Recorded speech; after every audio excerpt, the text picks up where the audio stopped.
Bila kita sedang solat, rasa macam berhadas. Okey, rasa macam keluar kencing, rasa macam kentut. Rasa, yakin ke rasa? Tak, masa datang perasaan tu, yakin keluar ke atau rasa macam keluar? Rasa macam keluar, tak keluar. Ingat Ingat musolat di mana pun, rasa macam keluar tai, tak keluar. Rasa macam keluar angin, belum.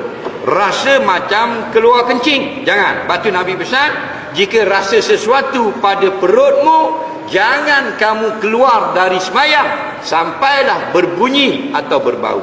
Contoh, kita tengok semayang, rasa macam kentut. Al-aslu al-adamu, asal belum kentut. Maka baqaul asli, kekal asal, kamu masih sah solat.